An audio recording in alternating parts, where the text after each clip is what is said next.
હાલો દાખલા number 208 AIIMS અને JW માં પૂછાયેલો દાખલો છે 340 હર્ટ્ઝ આવૃત્તિ વાળો સ્વર કાંટાને કંપન કરાવીને 120 સેન્ટીમીટર લંબાઈની નળી પર રાખેલ છે. નળીમાં કેટલી લઘુત્તમ ઊંચાઈ સુધી પાણી ભરવાથી તે અનુનાદિત થાય? અનુનાદિત થાય મતલબ પાઇપની આવૃત્તિ અને આ સ્વર કાંટાની આવૃત્તિ કેવી થઈ જાય? સમાન. હાલો કઈ પાઇપ છે? વાંચો કઈ પાઇપ છે? પાણી ભરો પાઇપમાં તો એક છેડો બંધ થઈ જાય ને, કઈ પાઇપ થાય? Close pipe. ક્લોઝ પાઇપની આવૃત્તિનું સૂત્ર બોલો. V/4L 2n-1. હાલો આવૃત્તિ કેટલી? 340. ધ્વનિનો વેગ કેટલો? ગંધ લખો 340/4L 2n-1. આ 340 ઉડી ગયા. L બરાબર થાય 4n-1/4. હાલો મૂકો, એક મૂકો કિંમત થાય 2 - 1 1/4 એટલે 0.25 મીટર. હાલો 2 મૂકો, 2 દુ 4 - 1 3/4 0.75 મીટર. 3 મૂકો, 3 દુ 6 - 1 5/4 1.25 મીટર. આ મીટરમાં છે, સેન્ટીમીટરમાં કરવું શું કરો? 100 ગુણવા મળો. 25 સેન્ટીમીટર, 75 સેન્ટીમીટર અને 125 સેન્ટીમીટર. અમને એમ કહેતો ક્લોઝ પાઇપની આખી પાઇપની લંબાઈ આપી કેટલી તમને જોઉં તો 120 સેન્ટીમીટર માંથી 25 સેન્ટીમીટર લંબાઈ રાખવી હોય પાણી કેટલું નાખવું પડે અંદર? 120 - 25 કેટલો? 95 સેન્ટીમીટર પાણી ભરવું પડે. પછી 75 સેન્ટીમીટર રાખવી હોય તો 45 સેન્ટીમીટર ભરવું પડે પાણી. આ તો સંભવ છે નહીં. 120 ની પાઇપ છે ને 125 ક્યાં રાખવાના તમે? આ તો આવે નહીં. હવે આ બે માં લઘુત્તમ પાણી કેવી? આમાં 95 સેન્ટીમીટર પાણી ભર્યું, આમાં 45 સેન્ટીમીટર પાણી ભર્યું. અંદર શબ્દ વાપરો જો લઘુત્તમ ઊંચાઈ સુધી. તો જવાબ ઠીક કરશો 45. જવાબ આવે એનો 45. બોલો ને પછી દાખલો 206 નંબરનો દાખલો એમ્સમાં પૂછાયેલો છે. આ દાખલો ઉદ્ગમથી 1 મીટર અંતરે ધ્વનિની તીવ્રતા 40 ડીબી છે. સમજો અહીંયા સ્પીકર મૂક્યું છે. હું આ સ્પીકર થી 1 મીટર અંતરે હોય મને કેટલો ધ્વનિ સંભળાય? 40 ડીબી નો. કેટલો? હવે હું અહીંથી આમ આગળ જતો જાઉં સ્પીકર થી તો તીવ્રતા ઘટતી જાય. તો તમને એમ કીધું છે માણસની થ્રેશોલ્ડ તીવ્રતા 20 ડીબી છે. એટલે હું 20 થ્રેશોલ્ડ તીવ્રતા એટલે હું? હા, તમે ઓછામાં ઓછી 20 ડીબી સુધી સાંભળી શકો, એનાથી ઓછા સાંભળી શકો નહીં. તો ત્યાંથી આમ આગળ જતો જાય 1 મીટર અંતરે 40 નો ડીબી સંભળાતી હતી, ત્યાંથી આગળ જતો જાય ઘટતી જાય. તો 20 ડીબી થાય ત્યાં સુધી અવાજ સંભળાય, પછી આગળ જાય સંભળાતો. તો તમને એવું પૂછ્યું છે માણસ કેટલા મહત્તમ અંતર સુધી અવાજ સાંભળી શકે? હવે તમને જે આપ્યો છે તીવ્રતા એ ડેસિબલ માં છે. એનું પેલા ફેરવું હાલો વોટ પર મીટર સ્ક્વેર માં. હાલો પહેલી તીવ્રતા કેટલી આપી? 40 ડીબી. એનું વોટ પર મીટર સ્ક્વેર માં શું થતું હશે જોઈ. એની તીવ્રતા ધારો કે I1 છે. કેટલું? આ 0 0 10⁴ બરાબર આ. હાલો પછી કઈ તીવ્રતા સુધી અવાજ સાંભળો? 20 ડીબી. હું પાસે 20 ડીબી. એની તીવ્રતા ધારો કે I2 છે. 0 0 10⁵ બરાબર આ. હાલો આ બંને તીવ્રતાનો ગુણોત્તર લઈ લો. અહીં 10⁴ છે ને અહીં 10⁵ છે. શું વધશે? 10⁵ વધશે. આને અંતરના સ્વરૂપમાં લખો કેમ લખાય? તીવ્રતા અંતરના વર્ગના વ્યસ્ત પ્રમાણમાં હોય આને આમ લખાય ને. R1² નીચે જાય ને R2² ઉપર. તો R2/R1 = 10. તો R2 = 10 R1. પેલું અંતર કેટલું આપ્યું? 1. તો બીજું અંતર કેટલું થાય? 10 મીટર. ઓપ્શન આવશે એનો C ઓપ્શન. બોલો 210 માં નથી ગણવાનો, એની સિવાયનો બોલવો મળો. 211 નંબરનો દાખલો વાંચો હાલો. ભૂકંપ. ધારો કે અહીંયા ભૂકંપ થયો. એમાં ભૂકંપ થાય ને તો બે તરંગો ઉત્પન્ન થાય, P અને S.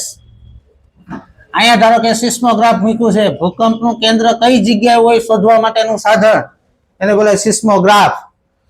હવે આ બંને તરંગની ઝડપ આપી જો S તરંગની અને P તરંગની ઝડપ આપેલી છે. S ની કેટલી છે? 4.5 કિલોમીટર/સેકન્ડ ને P ની 8 કિલોમીટર/સેકન્ડ. તો કયું તરંગ વહેલા પહોંચી જાય? કોની ઝડપ વધારે છે? P ની છે ને વધારે. આ P તરંગ છે સિસ્મોગ્રાફે વહેલા પહોંચી જાય, S તરંગ મોડું પહોંચે. કેટલું વહેલા પહોંચે એ લખ્યું છે અંદર. P પી તરંગ એસ તરંગ કરતા 4 મિનિટ વહેલા નોંધાય છે તો ભૂકંપનું કેન્દ્ર સિસ્મોગ્રાફ થી કેટલા અંતરે હોવું જોઈએ? અહીંયા ભૂકંપ થયો છે, આ સિસ્મોગ્રાફ થી કેટલા અંતરે છે? તમે પેપર વાંચતા હોય તો ધારો કે સુરતમાં ભૂકંપ થયો, તેનું કેન્દ્ર કઈ જગ્યાએ લખેલું હોય, આ જગ્યાએ ભૂકંપનું કેન્દ્ર છે, આવું આવે પેપરમાં. જ્યારે ભૂકંપ થાય ને તો લખેલું આવે આનું કેન્દ્ર આ જગ્યા, તો આવી રીતે ગોતે. હાલો પૂછાયેલો દાખલો જેડબલ્યુ માં દેખાય છે ને, એક બરાબર અંતર ભાગ્યા સમય, તો સમય બરાબર શું લખાય? અંતર ભાગાકાર વેગ. હાલો આને અંતર તો બેને હરખું જ કાપવું પડે. અહીંયા ભૂકંપ થયો અને અહીંયા સિસ્મોગ્રાફ છે, બેનું અંતર કેવું થાય? તો આનો સમય કેમ લખાય? ડી બાય v1, ઓલાનો સમય ડી બાય t2. આ બંને સમય વચ્ચેનો ડિફરન્સ આપ્યો તમને 4 મિનિટનો, તો મિનિટમાં નહીં લખવાનું, ઝડપ કિલોમીટર પર સેકન્ડમાં છે, તો સેકન્ડમાં ફેરવવું પડે ને તમારે. 4 મિનિટ લખ્યું જો. હાલો આપણે આ ડી ગોતવાનો, ડી ને કરતા બનાવવાનો, આનો લસા લઈ લો. v2 - v1 upon v1 v2 is equal to 4 ગુણ્યા 60. હાલો બંને ઝડપની બાદબાકી કરો. 8 - 4.5 3.5 upon 4.5 ગુણ્યા 3.8 is equal to 4 ગુણ્યા આ ભાગા લે 7 5 ને 35, 7 5 35, 9 5 ને 45 થઈ ગયા. આને બે ના બાદ જાવ દે, આપણે ડી ગોતો છે ને. 4 ગુણ્યા 60 ગુણ્યા 9 ગુણ્યા 8 upon 7. 9 8 શું થાય? 70 લઈ લ્યો, એટલે 7 ઉડી જાય, 10 વધશે અહીંયા, 6 ચોક 24. આ મીંડું આ મીંડું કેટલા કિલોમીટર આવ્યું? 2400 કિલોમીટર. ક્યાં છે નજીકનો ઓપ્શન? લખી નાખો.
પ્રશ્ન, શૃંગ અને ગર્ત વચ્ચે અંતર 8 સેન્ટીમીટર નું છે. દેખાણું એટલે આકૃતિમાં એના વેગ આપ્યા બે ના, જો લખો 2 સેન્ટીમીટર પર સેકન્ડ, એટલે 1 સેકન્ડમાં 2 સેન્ટીમીટર અંતર કાપે તો 2 સેકન્ડમાં 4 સેન્ટીમીટર અંતર બે કાપી નાખશે.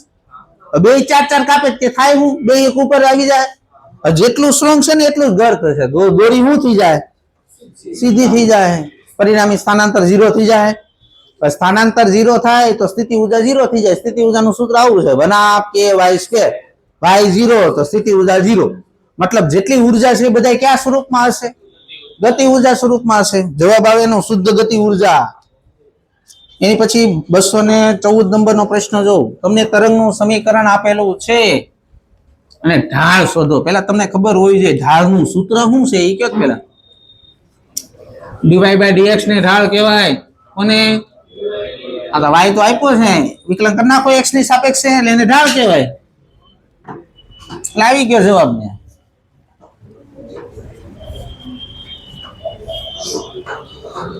તમને y આપેલો છે કે નહીં જો તો આકૃતિમાં રકમમાં જો તો y આપ્યો છે આવી રીતના, y બરાબર a sin omega t minus ax.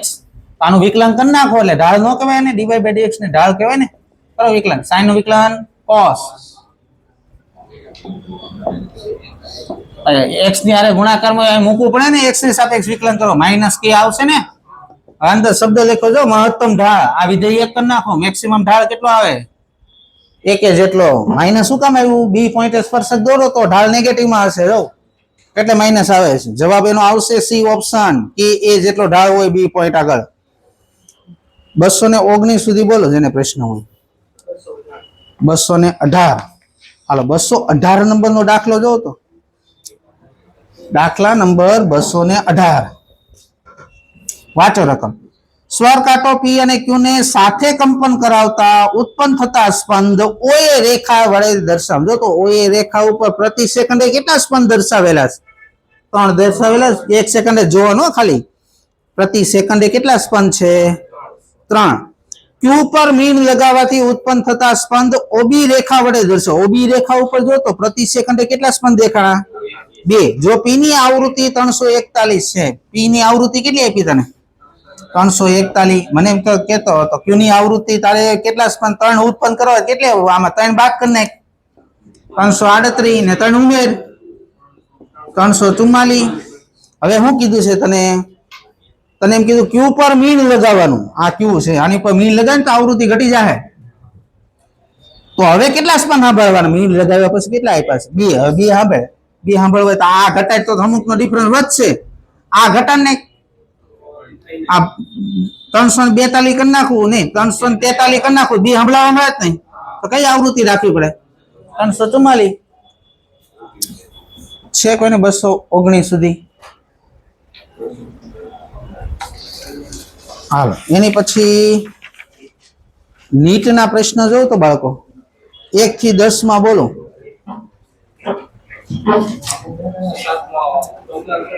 હા એ ડોપલર હશે. 7 નંબરનો પ્રશ્ન ડોપલર. 10 સુધી બોલો.